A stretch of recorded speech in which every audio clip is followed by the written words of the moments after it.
दिमा हसाओ जिला की प्रथम लोकप्रिय Hindi news channel news bureau में आप सभी का स्वागत जितना है। भी मीडिया का अभी साथियों। का समाचार। भूतपूर्व एमएलए और दिमा हसाओ जिला कांग्रेस पार्टी के मीडिया कन्वेनर समरजीत हाफलोंगवर ने हाफलोंग राजीव भवन में गतकाल उत्तर कच्छर साहित्य परिषद के मुख्य कार्यवाही सदस्य देवलाल गोलोसा द्वारा पंचायती राज के बारे में संबंधित मेल में किए गए टिप्पणी पर प्रतिक्रिया देते हुए कहा कि सीएम गोलोसा बातें बेबुनियाद है जो विलेज काउंसिल के बारे में था। Media convener, media chairman. Samarjit Haflongbar ने स्पष्टीकरण देते हुए कहा कि सीएम गोलोसा पंचायती राज लागू करने को एनओसी दी है जो दिमा हसाओ जिला एवं यहाँ के लोगों को खतरा है। कल सबको बुलाया तो आज का प्रेस कॉन्फ्रेंस को एड्रेस करेगा हम लोग का मीडिया कन्वेनर का मीडिया का चेयरमैन श्री समरजीत हाफलोंगवर। तो ऑल मीडिया फ्रेंड्स नया तकलीफ दिया है। पिछले दिन ऑनरेबल सीएम देवलाल गोलोसा जी ने जो स्टेटमेंट दिया उसका रिप्लाई देने के लिए हम लोग को कुछ महसूस किया है। फर्स्ट ऑफ ऑल मैं कहना चाहता हूं कि जिस व्यक्ति जिसका अगेंस्ट में चार क्रिमिनल चार्जशीट है और ट्रायल चल रहा है, एक ईडी का केस है, उसका अभी चार्जशीट सबमिट किया है, उसका ट्रायल चल रहा है। क्या हिसाब से बीजेपी ने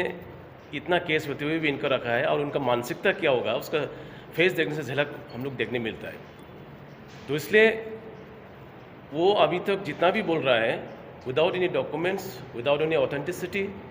और उनका मानसिकता का कुछ खराब की वजह से,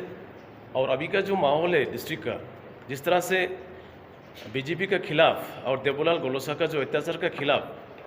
आदमी का जो अभी माहौल क्रिएट हो रहा है कांग्रेस का तरफ में, उसका देखते हुए उनका वो भगला गया है और सारा झूठ वो अभी बोलना शुरू किया है। इसके लिए हम लोग को पब्लिक को बोर्ड में क्लैरिफिकेशन हम रखना है। पहली बात है कि पंचायती राज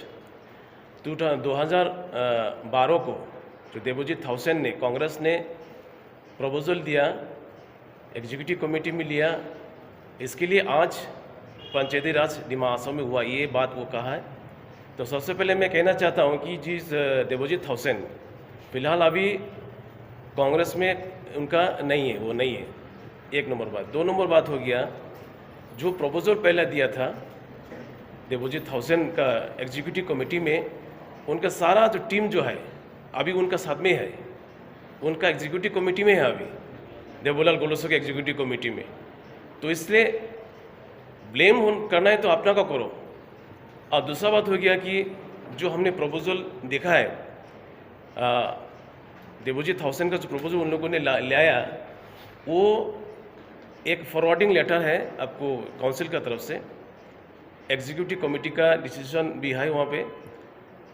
और बाद में जो देवलाल गोलोसा उनका भी एग्जीक्यूटिव का डिसीजन उनको भी हम लोग देखा है, इसमें है हमारे पास में भी, वो कल जो स्टेटमेंट में दिया था। तो मेरा कहना यह है कि अभी तो देवलाल गोलोसा ऐसा इंसान है दिमा हसाओ का, अपने आप को वो भगवान ही समझता है और जो वो करना चाहता है सब कुछ कर सकता है, चाहे वो एग्जीक्यूटिव कमेटी का डिसीजन हो, फॉल्स कुछ लेटर हो, जो बनाना चाहता है काउंसिल में बना सकते हैं, उनका बात है, वो हम उससे लेना देना नहीं है। हाँ,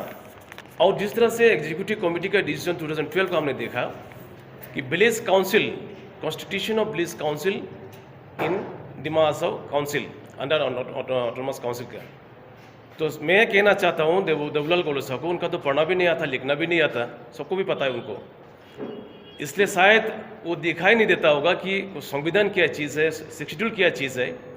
सिक्स शेड्यूल का प्रोविजन में पैराग्राफ 20 में क्लियर लिखा है कि डिसेंट्रलाइजेशन ऑफ पावर जो बोलता है, जिसका जिस तरह से पंचायती एक्ट हुआ है अंडर 11 शेड्यूल में, उसी हिसाब से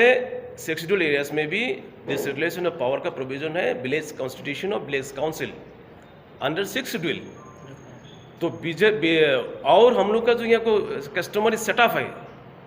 ट्राइबल लोग का, उसमें अपना अपना विलेज काउंसिल, हर का विलेज काउंसिल है, गांव परास है, एक सिस्टम है, उस कस्टमरी प्रोसेस में हम लोग चलता है। हम लोग का जो ये है जो सोशल जो स्ट्रक्चर है उसमें, तो उसको अपग्रेड करने के लिए अंडर 6 शेड्यूल प्रोविजन में जो विलेज काउंसिल प्रोविजन है उसमें ले जाने के लिए बहुत पहले से हम लोग हम लोग का यहाँ का लोकल्स लोग प्लस एल्डर्स लोग हम लोग भी कोशिश किया था कि जो प्लेन्स में जो पंचायती राज है उसी सिस्टम से 62 एरिया में भी under the provisions of the 62 constitution village council बनना चाहिए और थ्रू इलेक्शन होगा कि अभी जिस तरह से अभी काउंसिल में तो और उसको छोड़ के भी memorandum of settlement government of India और मिलिटेंट्स ऑर्गेनाइजेशंस जो मेमोरेंडम सेटलमेंट किया उसमें क्लियरली मेंशन किया है कि अंडर 62 एरिया में विलेज काउंसिल होना चाहिए। जिस तरह से मिजोरम में है, अभी बोरोलैंड में BCDC बोलता है, अंदर कॉन्स्टिट्यूशन में होम चल रहा है वो अंडर ये इसको BCDC, उसको सरकार ने भी रिकॉग्नाइज किया है, उसी तरह से स्कीम भी देता है। हम लोग ऐसा स्ट्रक्चर चाहता है यहाँ में भी, ताकि यहाँ नीचे लेवल का जो विलेज लेवल में जितना भी स्कीम्स हो अच्छी तरह से इम्प्लीमेंटेशन हो, ये हम लोग भी चाहते हैं। लेकिन विलेज काउंसिल और पंचायत में कोई समानता नहीं है, कोई पूरा टोटली डिफरेंस है, टोटल डिफरेंस है उसमें, क्योंकि विलेज काउंसिल है वो अंडर 6 शेड्यूल और पंचायती राज है वो 11 शेड्यूल, उससे कोई लेना देना नहीं है। विलेज काउंसिल है इसमें, और जो प्रोपोजल देवजीत थॉसन का प्रोपोजल देखा वहाँ तो विलेज काउंसिल है, और बाद में 2019 में उसको विड्रॉ किया विलेज काउंसिल को इन लोग, बट उसके बाद में पंचायती राज हुआ यहाँ पे। और पंचायती राज होने के बाद as per the government website हम लोग सरकार का डॉक्यूमेंट लेता है, हम लोग जो गवर्नमेंट ऑफ इंडिया का डॉक्यूमेंट है ये देवोलाल ये में एग्जीक्यूटिव लेने वाला ये लेने वाला तो एनी टाइम चेंज हो सकता है, लेकिन as per the website of the government of India Panchayati Raj में हम लोग देखा कि यहाँ जो है 25/9/2019 को एक नोटिफिकेशन निकलाया कि पंचायती राज डिमा हासाओ में होगा। और हमने सुनने का हिसाब से ऐसा है कि जो 6 शेड्यूल काउंसिल है असम में, बोडोलैंड और डिमा हासाओ और कार्बी आंगलॉन्ग, उसमें से 2 काउंसिल ने NOC नहीं दिया, सिर्फ देवोलाल गोलोसा ने पंचायती राज का जो प्रपोजल आया उसमें NOC दिया, आज लागू हो गया। तो जिसका पढ़ना नहीं आता वो तो क्या लिखा, मारना लिखा ना, उसको ये लिखा हो तो पता नहीं दे दिया NOC और अभी फंस गया अभी। तो 2019 को जो नोटिफिकेशन हिसाब से पंचायती राज यहाँ होना चाहिए बोल के गवर्नमेंट ऑफ इंडिया का नोटिफिकेशन हमें मिला है। और दूसरा नोटिफिकेशन जो कमेटी बनाया उसमें सारा MSC जितना है सबको सरपंच बना दिया। सरपंच का मतलब है 5 सिर 5 माथा, मतलब मुखिया, गांव का मुखिया। हम लोग जो गांवपुरा बोलता है, नॉर्दर्न साइड में सरपंच बोलता है, और मिडिल इंडिया में मुखिया बोलता है, और हम लोग को यहाँ में गांवपुरा बोलता है। तो एक MSC को जो स्टेटस है as per the memorandum of understanding sign in year 1995, उसका हिसाब से एक MSC का स्टेटस है MLA का, एग्जीक्यूटिव कमेटी का स्टेटस है मिनिस्टर ऑफ स्टेट का, कैबिनेट मिनिस्टर का रैंक है CM का। उस स्टेटस को इतना नीचे गिरा दिया। अपना खुद देवलाल गोलोसा अभी धियांगी कॉन्स्टिट्यूंसी का मुखिया है, अभी सरपंच है, अपना को इन्हें नीचे स्टेटस नीचे में निकाल दिया होगा, नमा दिया। तो ये सरासर हम लोग के लिए कंडेनेबल चीज़ है,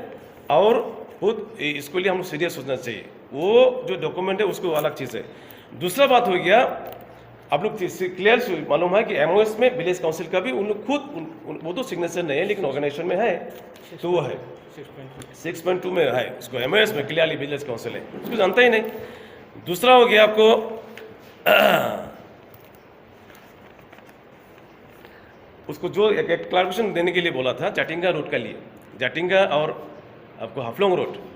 जाटिंगा और हाफलोंग रोड में कॉन्ट्रैक्टर है सिंप्लेक्स, और सिंप्लेक्स सिर्फ जाटिंगा और हाफलोंग रोड का बात नहीं है, आपको मांझा रोड में भी सिंप्लेक्स था, Darjeeling to Diphu road simplex का था, उनका काम खराब है बोल के सब रूट उनका कैंसिल किया गया है सारा जगह में। वहाँ में निर्मल लांगड़सा का हम लोग कैंडिडेट का उसका कोई लेना देना नहीं उसमें, वो बात है। और दूसरा वो नेपको के बारे में बोलता है, नेपको में बोला हम CM होने का टाइम में नेपको को लैंड जो उसको लैंड जो है रिन्यू कर दिए पैसा खा के, इसको खिलाफ में हम उसको डिफेमेशन केस देगा अगर दोबारा बोलता है तो। हम 2010 में CM हुआ है, और नेपको का लैंड रिन्यूअल हुआ 2015 में, कहाँ से हम रहेगा उनमें, और दोबारा फिर बोलता है तो उसको अगेंस्ट में हम डिफेमेशन केस करेगा। हम इसको लिए वार्निंग देता है उसको कि जो फॉल्ट विदाउट एनी ऑथेंटिसिटी वो फॉल्स स्टेटमेंट ना दीजिए, ताकि भविष्य में वो कोर्ट का फेस करना पड़ेगा हमारा तरफ से। और बाकी जो रोड का बात बोलता है, अभी कल हम उमरांसू से आया आपको धियांगी तक, जो MOS के स्कीम से 36 करोड़ वहाँ में रोड कंस्ट्रक्शन सैंक्शन किया है, और खुद कॉन्ट्रैक्टर देवलाल गोलोसा है, वहाँ का नाम दूसरा का है, उसका नाम भी हमारे पास में अभी हम निकाल के दे नहीं सकता, बाद में देगा, लेकिन काम का देखभाल करता सुपरवाइज करता देवलाल गोलोसा, लेकिन कहा ला के देख रहे हो सिर्फ अमरुदी साथ रोड बना है, 2 साल हो गया रोड का वहां में अलॉटमेंट दिया है, लेकिन रोड का कंडीशन इतना खराब है मनोसर एरिया का, आपने को खुद को देखो झांक के कैसा हाल होता है। और आज जगह जगह में जितना भी आपको डंपर मिलता है रास्ता में, रास्ता ब्लॉक करके रखता है। बाद में रोड में अगर हम लोग आने पूछता है ये डंपर खाली करो, बोलने से आप लोग मालूम नहीं है ये सीएम का गाड़ी है बोल के बोलता है। जितना भी पत्थर, जितना भी बाली, जितना भी जमीन, एक भी बाकी नहीं रखा, वो सारा का सारा हजम कर लिया। जितना भी डिपार्टमेंटल क्वार्टर्स है, आज देखिए वेटनरी की हालत क्या हो गया। वेटनरी क्वार्टर 34 बीघा किसका हाथ में है वो? आज डिपार्टमेंट पीएचई डिपार्टमेंट उन लोग अपना से घुसता है, घर को ऑक्युपाई करता है और बाद में पट्टा बनाता है। तो ऐसा अगर हाल चलता रहेगा तो डिपार्टमेंट का कोई जमीन नहीं रहेगा, प्रॉपर्टी नहीं रहेगा, सब अपना में कब्जा कर लेगा। इस हालत से आज सारा पब्लिक जाग गया है। अभी जागने के बाद में ये जो अत्याचारी के खिलाफ जिस तरह से 1947 में स्वाधीनता का आंदोलन हुआ था, भारत का स्वाधीनता, आज हम लोग का वाक स्वाधीनता के लिए, अपना लिबर्टी, अपना इंडिपेंडेंस के लिए, इस जमीन से, इस अधिकार से जो सिक्योरिटी जो अधिकार दिया हम लोग को, जमीन का, घर का, इस यहाँ का प्रॉपर्टीज का, यहाँ का बालू का, पत्थर का जो हम लोग को अधिकार दिया है, उस अधिकार से मुक्ति दिलाने के लिए इनको बीजेपी वालों को डिफीट करना, उनको हराना, ये डिमा हसाव का जनरल पब्लिक का आनंद कर्तव्य बन गया अभी। इसलिए आज सारा पब्लिक को पता चल गया अभी,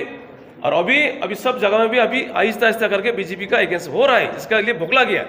और दूसरा तरफ ये अभी बड़ा बड़ा वादा करता है। अभी उठो, हम सुना है कि कोई किसी को 3 कॉन्स्टिट्यूंसी देगा बोल के, आप लोग पूरा वोट दो हमको, हम आप लोग को 3 कॉन्स्टिट्यूंसी देगा। आप लोग को जितना भी कम्युनिटी है 3 एमएससी है, उसको 3 को ईएम देगा इलेक्शन के बाद में। हम इसलिए आप लोग से रिक्वेस्ट है, जो कम्युनिटी के साथ लोग बात किया है उन लोग से रिक्वेस्ट है, उनका झांसा में मत आइए, क्योंकि वो झूठ बोलना उनका आदत है। क्योंकि जिस आदमी का अगेंस्ट में 4 मर्डर का केस चल रहा है, जो हम खुद उनका एक विक्टिम है, जिसको हमको 2006 में हमको मार के हम 3 महीना हॉस्पिटल में था, ऐसा हम भी सारा दिमाग में करीब 300 जवान का यहाँ प्राण गंवाना पड़ा है। ऐसा व्यक्ति को विश्वास करना हम लोग के लिए बहुत घातक होगा, ये आप लोग सोचिए। इसलिए हम उन लोग से रिक्वेस्ट है, जिसको कमिटमेंट किया, जिस कम्युनिटी को शायद सुना है कि जेमी कम्युनिटी के साथ में भी कमिटमेंट किया है वो, कि वो 3 कॉन्स्टिट्यूंसी देगा और 3 ईएम देगा, ऐसा बोल के बात सुना था। इसलिए हम स्पेशली जेमी कम्युनिटी को हम लोग एक साथ डिमासा का नेक्स्ट में जेमी का कम्युनिटी का आता है, हम लोग को रेस्पॉन्सिबिलिटी समझिए, हम लोग का जो दायित्व है, कर्तव्य वो समझिए। और जिस व्यक्ति जो इलेक्शन के बाद में 1 महीने के अंदर में सीएम जाने वाला है, वो सीएम नहीं रहेगा। वो मैं आप लोग से वादा है, दिमासा वासियों से वादा है कि न्यूज़ बियरर में बने रहने के लिए धन्यवाद, और ताज़ा जानकारी के लिए न्यूज़ बियरर चैनल को सब्सक्राइब जरूर करें। होने से ऐसा लात